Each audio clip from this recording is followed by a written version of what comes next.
Ya, masih di channel Matematika One Kampung. Kali ini kita akan mencoba untuk memprediksi hasil Pilpres 2024 menggunakan rumus yang saya temukan dari karya ilmiah atau jurnalnya milik sulit ya baca namanya ini ya kalau orang luar, Dorje C. Brody dan Tomoki Iwasa. Oke. Jadi jurnal atau publikasi ilmiahnya itu linknya ada pada deskripsi. Nah, tanpa basa-basi kita langsung lihat. Yang pertama ada batasan data yang digunakan untuk rumus sebagai berikut.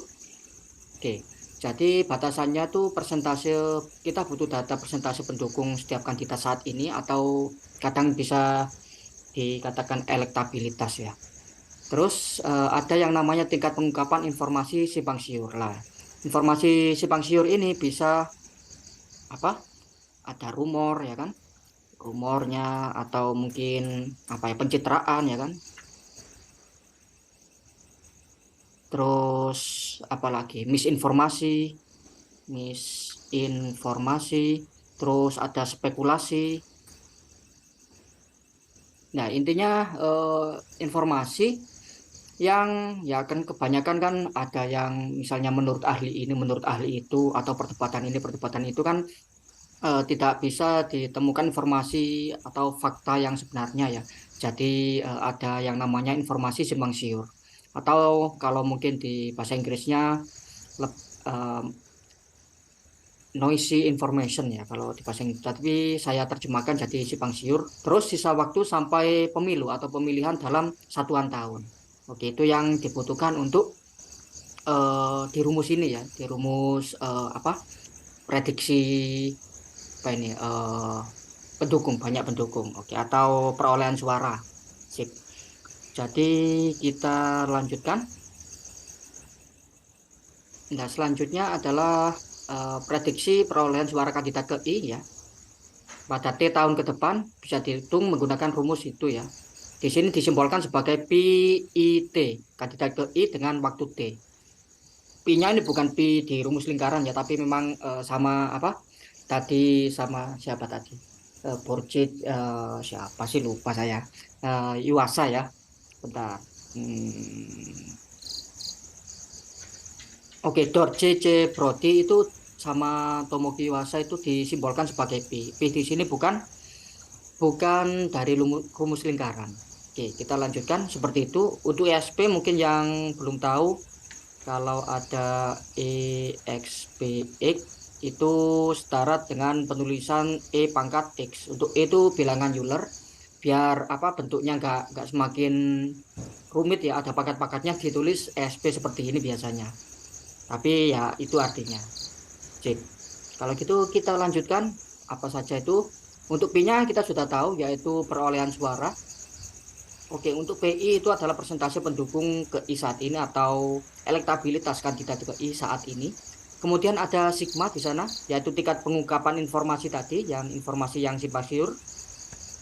Terus ada XI, yaitu variabel acak untuk melabeli kandidat ke I. Ya, kita anggap aja XI-nya sama dengan I biasanya seperti itu karena acak aja ya. Kemudian ada C, apa C apa C ini ya. SI ya kalau apa di apa notasi di bahasa Inggrisnya ya. Tapi kalau secara Indonesia gimana bacanya ya itu saya belum begitu riset di sana ya. Tapi XI gitu. C adalah fungsi dalam T yaitu aliran informasi simpang siur dengan X-nya itu X kapital ini ya merupakan variabel acak. Dan BT adalah time series Brownian motion atau ini karena namanya nama orang Brownian ya. Kalau di bahasa Indonesia kan jadi lucu ya. Karena brown itu kan artinya coklat ya. Tapi di sini maksudnya nama orang. Jadi kalau diterjemahkan ke bahasa Indonesia itu apa ya? Data data deret waktu untuk pergerakan brown ya. Brown itu bukan warna coklat tapi nama orang. Oke. Sekarang Dante adalah sisa waktu pemilihan sampai pemilihan dalam satuan tahun. Oke, seperti itu. Nah, jadi untuk menghitung itu kita perlu beberapa data ini. Nah, data ini orang-orang seperti saya atau seperti kita ya, itu sulit mengakses ya. Jadi kita buat data-data ya buat simulasi data yang apa ya? Data acak lah, data agak ngawur ya kan. Jadi buat simulasi saja gimana datanya ini. Kita lanjutkan. Oke, selanjutnya ada simulasi untuk beberapa itu ya, beberapa data yaitu yang pertama elektabilitas untuk saat ini ya B1 kandidat pertama itu 38%, kandidat kedua 26%, sama kandidat ketiga 36%.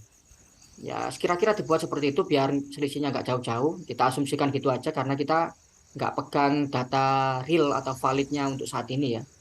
Oke, kemudian XI-nya variabel acak langsung kita anggap sebagai I. Berarti kalau X1 langsung 1, X2 2, X3 3. Karena kita asumsikan ada 3 capres ya. Karena masih belum ya, baca pres ya kan. Ya umumnya kan 3. Terus T-nya dalam 1 tahun. Karena kan tahun depan ya, kita langsung aja bulatkan jadi 1 tahun. Kemudian di sini ada tingkat tingkat apa ini tadi? Pengungkapan informasi ya, 25%. Bagaimana? Kita lihat kalau 25% itu nanti oke seperti itu. Sip. Jadi untuk yang kuning ini yaitu kandidat kedua itu terasa diasingkan ya. Jadi nggak ikut nggak apa ya nggak mempengaruhi sama sekali ya tetap di bawah terus. Sedangkan yang kedua kandidat kandidat pertama sama kandidat ketiga dengan urutan 1 2 ini ya atau banyaknya itu hampir mirip ya banyak pendukungnya hampir mirip itu fluktuatif.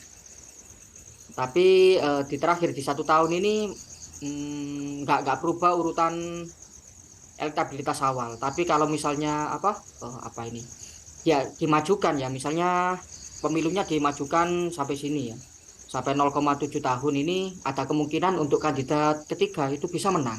Oke, selanjutnya kita cek untuk pengungkapan informasi yang lain yaitu contohnya belum ya. Contohnya di sini adalah 50%. Bagaimana kalau 50% sekarang? Oke. Nah, ternyata di sini lebih fluktuatif lagi. Jadi di sini ada pergerakan dari apa ya kandidat kedua ini ya bisa naik ya, tapi belum cukup signifikan.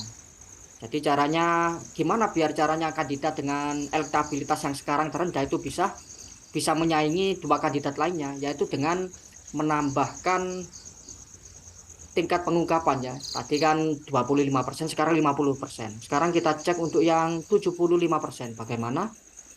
Ya, sebentar. Ya, 75%. Oke, jadi makin fluktuatif lagi ya.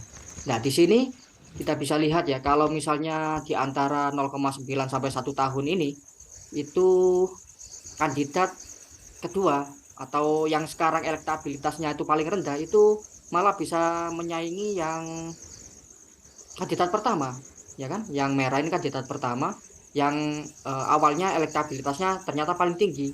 Nah, sedangkan kalau 1 tahun ini kandidat ketiga yang nomor 2 awalnya itu malah memperoleh suara tertinggi menurut prediksi rumus ini.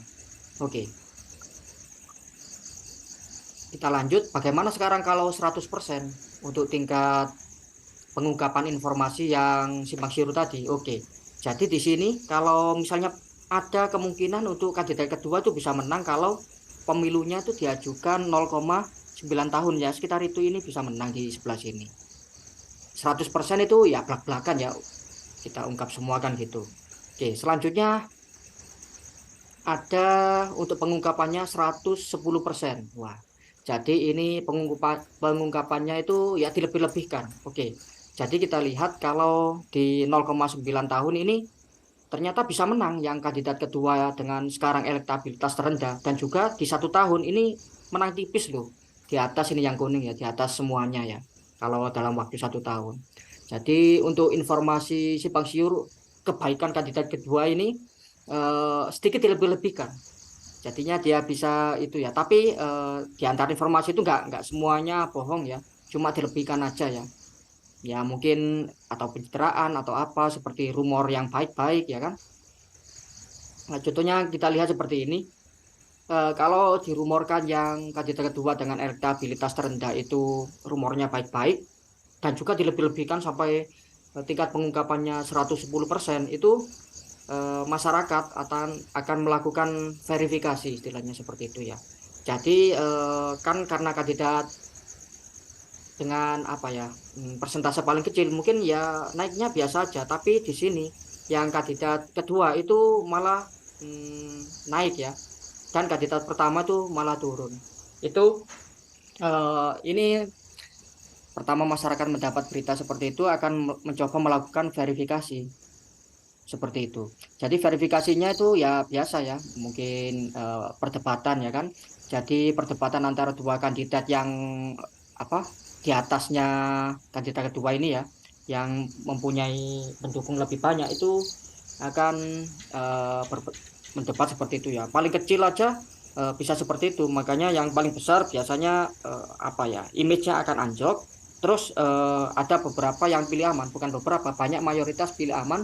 Jadinya makanya untuk elektabilitas yang nomor dua atau kandidat ketiga dengan 36% itu akan naik seperti ini.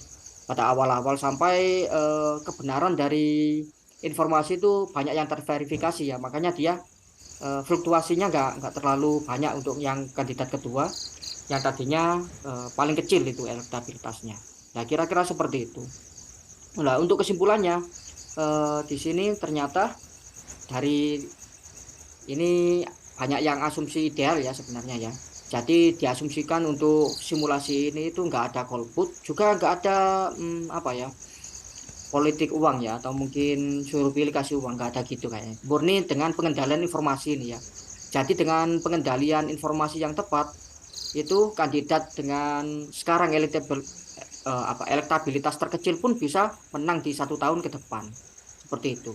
Nah ini aja misalnya apa ya, informasi simpang siurnya itu dilebih-lebihkan sampai 110% ya. Apalagi kalau malah lebih tinggi, maka apa fluktuasinya untuk dua kandidat yang apa awalnya memimpin itu nanti semakin besar juga peluang kemenangan untuk kandidat dengan apa ini elektabilitas terendah saat ini itu lebih besar nantinya.